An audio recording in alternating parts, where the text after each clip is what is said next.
Hey everybody, my name is Jen and welcome to the Book Refuge. And I realized that there was a big gap in my end of the year videos, and my lovely friend Kresley pointed it out to me, and I was like, damn it, I'm gonna rectify that right now. So that being said, it's Sunday. I haven't been feeling the greatest today. I've had some headaches off and on. Nothing's went full migraine, so we're good. But I'm wearing comfy clothes. I'm wearing my awesome sweater. Do not fash Sassenach. It's adorable. And I'm just cozy. So this is what you're getting today. But for my cozy glam look we got going on, I'm going to talk to you about the steamiest books of the year. All right? That I read this year. So just a couple caveats. I picked only books for this one that aren't already in one of my other favorites lists. Okay? I believe I've done a good job with that. So it's not in my, they're not in my top 10 books of the year because most of my favorite steamy books are already in my top 10 list because that was one of the categories that put a book in there, was their steaminess level. They are not in my favorite standalones and they're not in my favorite series. So these are all books that I went through my 5-star list, because remember, I have a list of 230 5-star books from this year. And so I picked ones that weren't on either of those lists I've made, any of those lists I made already, but were still some of the steamiest books that I read. So these ones are still all 5-star books, but they weren't my like 6-star books. But I still really liked them. And we're going to go over them real quick, or long, quick, who knows. But I'm going to start with one that I read recently, and this is actually an anthology. Now, if you know me, you know I'm not a huge fan of novellas and short stories and stuff like that. But this book I had been hearing about, and then Kresley bought it for me as a present, and I read it right after my wisdom teeth got taken out, and that is Dukes I'd Like to F.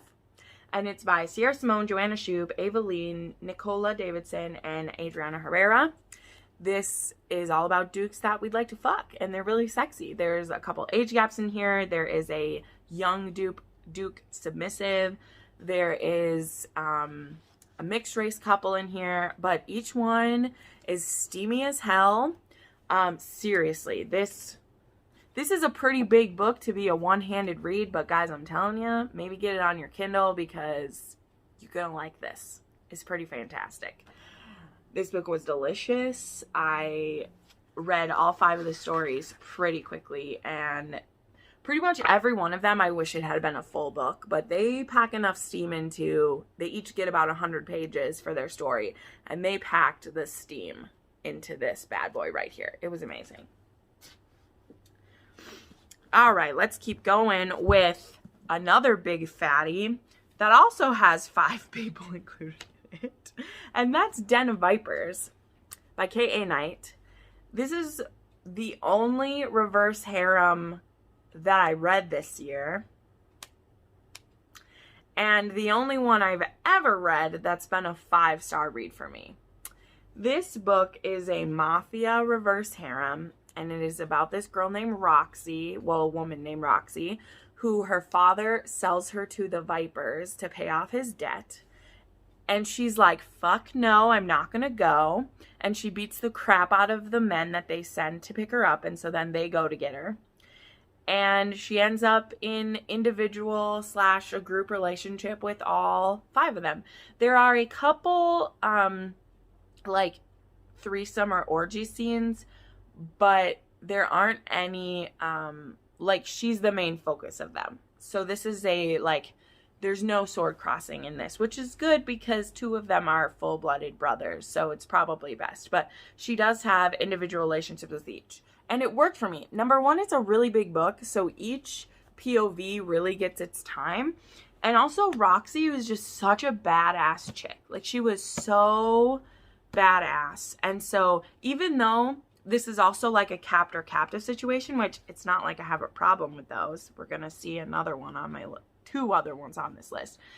But she never, like, bent or gave in to them. Like, even though she's being held against her will, every sexual choice made, every sex scene that happens, pretty much every touch that happens, she either initiates it or welcomes it. So it's so good. This book was great. It's very dark. There is blood play in here. There is choking. There's some of the darker elements of like BDSM included in here. So maybe check out the TWs for this, babe. But I freaking loved this book. And I need to check out some more by K.A. Knight because this was amazing.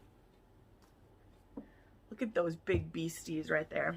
All right. I'm going to try to build a pretty stack. So I'm going to go in size order because it's great.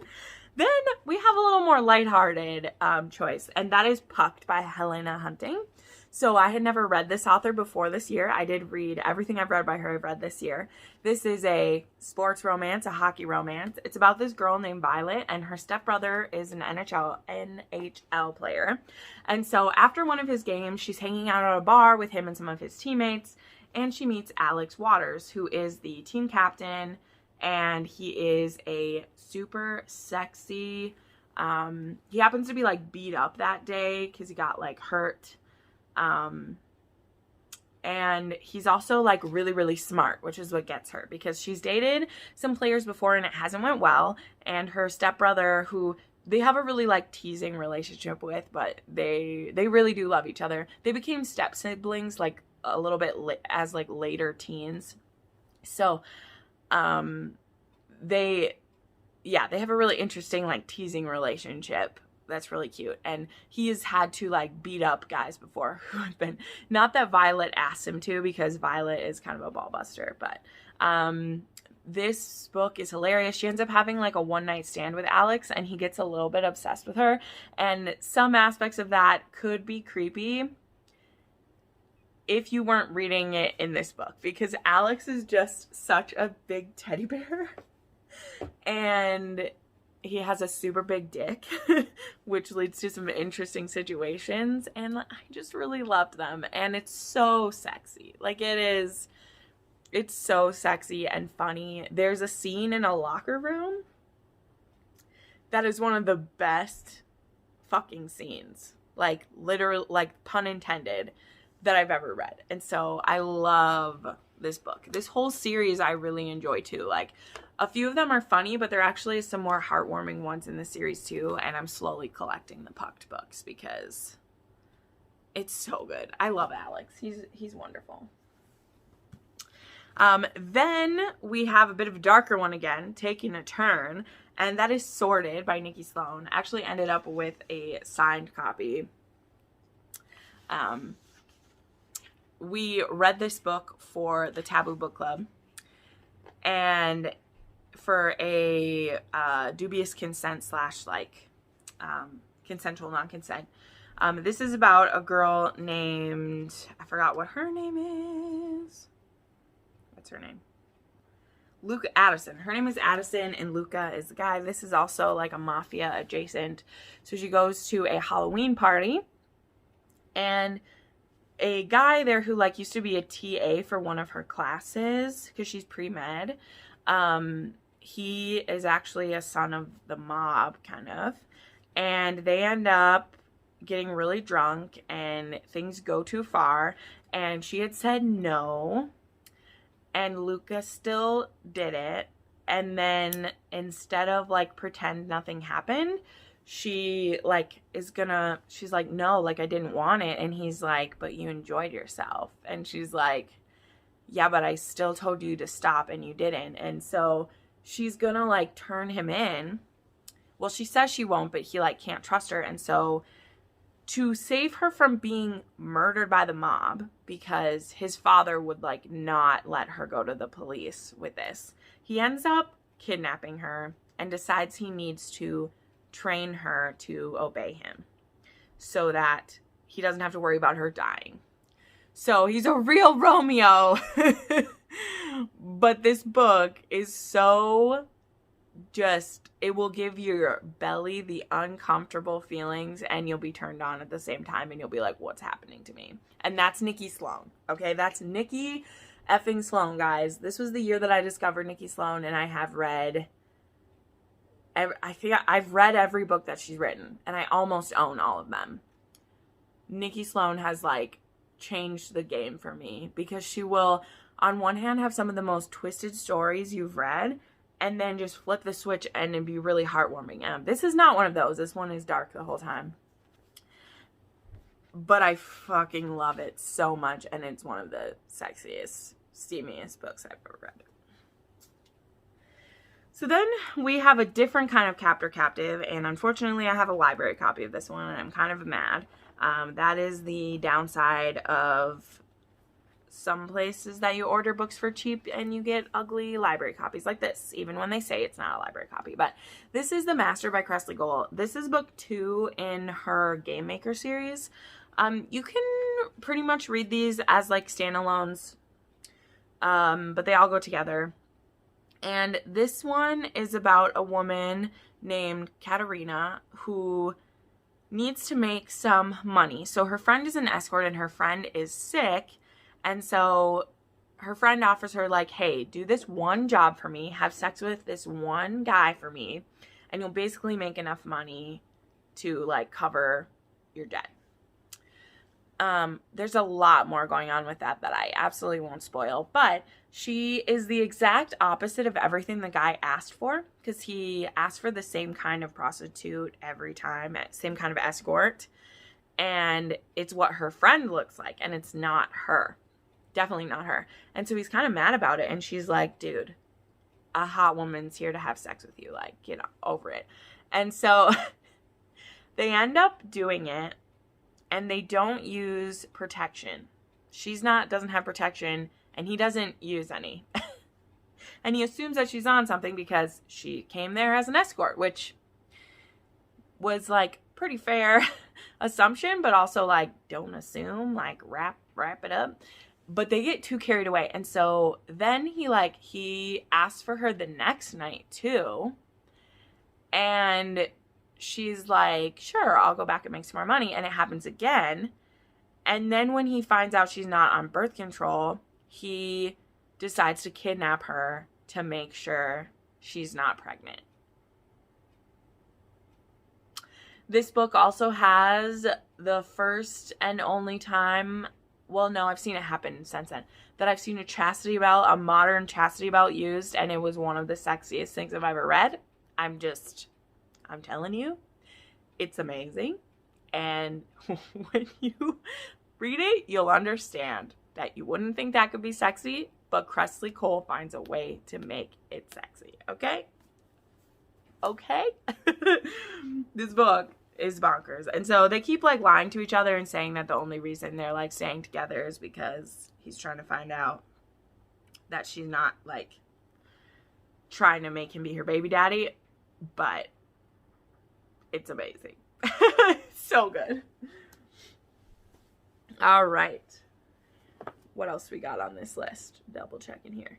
Oh yeah, let's bring up this one quick. So this is the first in a 4-book series, but like all the books kind of connect to each other. But this is called Robbie by Elle, and this is a spin-off series from her Try series, which was a like gay for you series basically. And Robbie was a very fun gay character from that series. And then Elle, there's some things to be said about that this may be fetishizing. So I'm just letting you know that. But I thoroughly enjoyed this series. So Robbie, he is one of the like servers slash like, I think he works for one of the protagonists of that other series. And he gets approached by this celebrity chef named Julian, who Julian is married to another man. And they are looking to invite Robbie into their marriage. So this is a polyamorous menage between 3 men.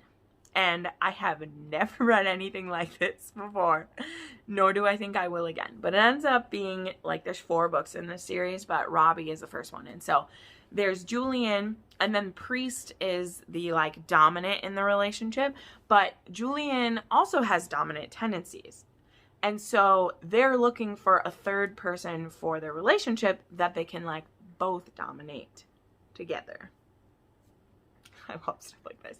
So it reminded me a lot of one of Jade West's stories where it was a bisexual married couple who was looking for a female that they could both dominate together, but this is 3 men, and so there's 4 books in the series. There's one named for each of them.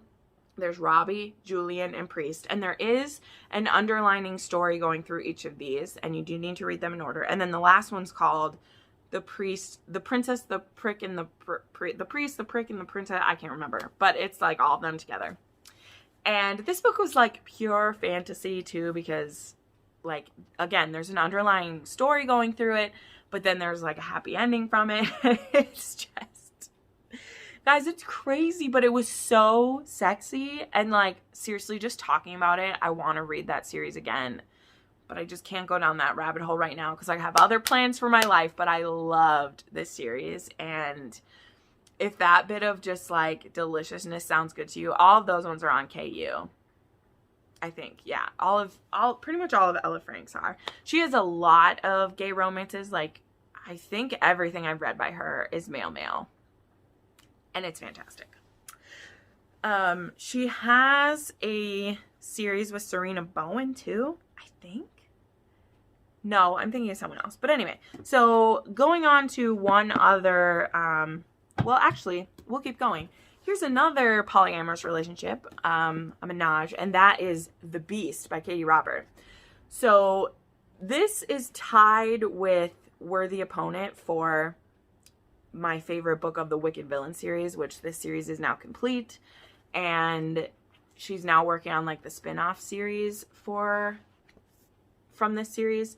But this one to me is the steamiest of the series, and this is a Beast, Gaetan, and Isabel menage together.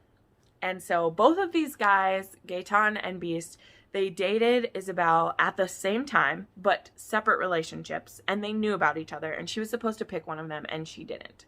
So now it's been a year or two, and in this world by Katee Robert, there are these different territories run by usually by like villains. It's not always the villains, but her father, Maurice, has died, and so her older sister is now running the territory, and these two were like, they were generals for Maurice, her father, and she really needs them to come back and help because there is like territory disputes going on, and they don't want to because of how the relationship with her like blew up in their faces. But the thing is, all of them were lying to individually like each other and themselves about what they wanted out of their relationships. So of course they weren't satisfied with it when it was happening. And so Beast, he comes up with an idea that, okay, for 2 weeks, we're going to test out all of our sexual desires that we have. And in his heart of hearts, he wants it to turn into a throuple. Like, he wants them to all be together. But he plays it as like, Isabel, at the end of this, you're really going to choose one of us. But he really wants to use it as the time for him and Gaetan to dominate her together and then have her pick one of them. But he really wants both of them. And I love it.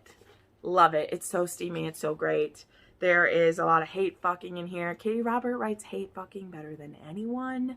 She just does. And this one for me had the most like underlying angst and story. Well, again, tied with Worthy Opponent. Worthy Opponent is probably my favorite in the series, but this is the steamiest, and I also really, really like it.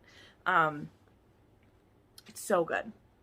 If you haven't read The Wicked Villains, I understand because it's not for everybody, but it's pretty good. All right, just a couple more left here. Also, I read this at the very beginning of the year. I feel like I read this book so long ago, but I'm going to be doing a podcast soon, and I won't tell you like what it is or where, but we're going to be talking about dark romance. And this is one of the books that really started me down the path. Excuse me. I'd read a few here or there, but I had not really like went for it. And so what happened is that I came across, I can't remember which book it was, but I came across the idea of rape fantasy. And I can't remember which book that was. So I looked up, because Goodreads has lists for that. I looked up consensual non-consent, which I didn't know that term, so I was just thinking of like rape fantasy, not realizing that there are better ways to say that, because even within like consensual non-consent, it isn't always a rape fantasy, because, but this one is. So this book was a like traditionally published book, but it was like one of Berkeley, they're brave, like they'll print some stuff, but this came out quite a while ago and I found it. So it's by Lilah Pace and it's called Begging for It and Asking for It. It's a duet. But this is about a couple that they both have traumas from their past. I won't say what they both are, but to like work through their trauma, and to find pleasure, she likes to fantasize rape. It's actually the only way that she can climax on her own or with a partner. She needs to be imagining that she has no control over it, because her first couple experiences, that's what's happened. And so it's now like the only way she can find pleasure. And through a weird happenstance, someone happens to overhear her talking about it with an ex-boyfriend who, he's still her really close friend, and he wishes that he could have given her what she wanted, but he just couldn't pretend to assault her, which is perfectly valid. Everyone's feelings are valid. And someone overhears, and this person who overhears, his name is Jonah. Her name is Vivian. And he, of course, is like, yeah, I know it's really strange for me to be mentioning that I'm into this as well. I get it. Here's my info. You can look me up. You can check me out. If we do this, we'll have lots of rules and you'll be completely safe, but I would be willing to do that for you.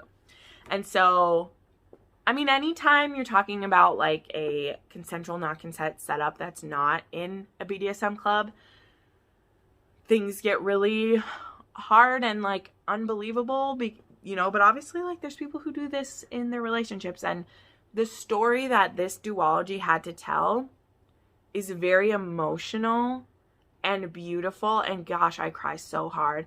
I love Jonah so much. I love Vivian too, but I love Jonah so much because he's the one that it's hard to understand, right? Because I get, like, you get doms, because he's not a dom. That's the thing. Like, he's not, like, a dom that could, like, get this out of a BDSM club or something like that. Like, he really wants, I don't know. It's so hard to explain, but this is such a steamy book. The emotional connection that these two end up having, this is such a good thing. And for me, this was my OG, like, where it got really dark. And then I started finding, you know, like I found Katee Robert and I found Nikki Sloane and I found all of these, which honestly, they make dark romance a little more quote unquote lighthearted because you can feel the fantasy in it. You know, like Katee Robert, especially, like her books that have that in it, they have a fantasy element to it. So it's easier to escape.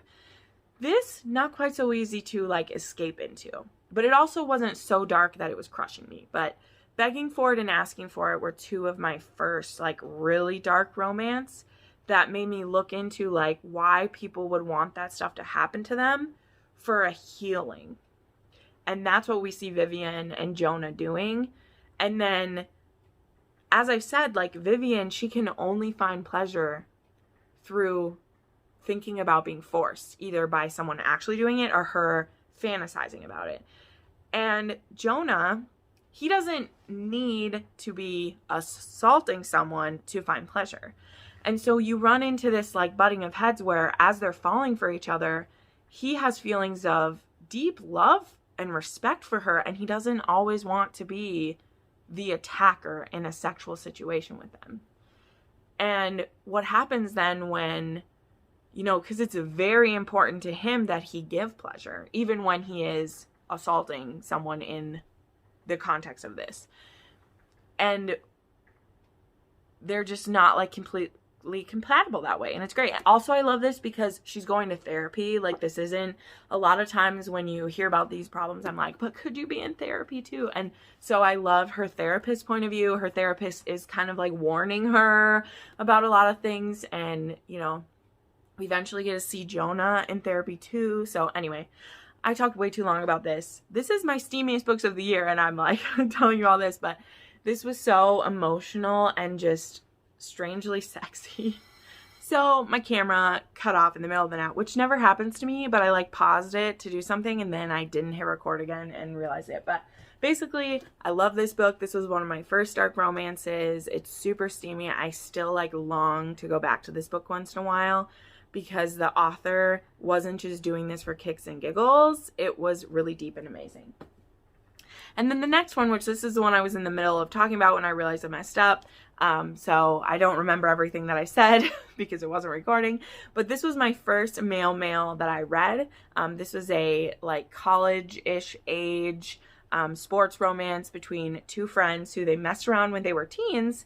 And then when they messed around and one of them decided he was gay and the other one was just like, oh, that was fun messing around with my friend.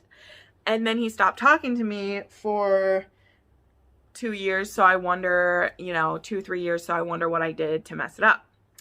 And now they both end up back at hockey camp together. And Jamie, the friend who is still straight at this point, is like, why did you abandon me like this? And Wes is like, because I had feelings for you. I mean, he doesn't come out and say that, but the sexual tension between these two is amazing. This might actually be one of the lowest, like, actual sex happening from this list, but to me it was like the steamiest because of the sexual tension and the experimentation, and these two that are like meant to be together having had a sidetrack and are finally making it happen, and I loved it. So there we go. That is some of the steamiest books of the year for me. I tried to pick ones, like I said, that weren't on any of my other lists, but were still 5 stars for me. Let me know what some of your steamiest reads were. Again, a lot of my favorites of the year, they were also super sexy, super steamy. So check these puppies out. Let me know more. I put up new videos many times a week. I hope the rest of your 2020 is what it is, and that 2021 has many new reads ahead of you. Have a great day, everybody. Bye.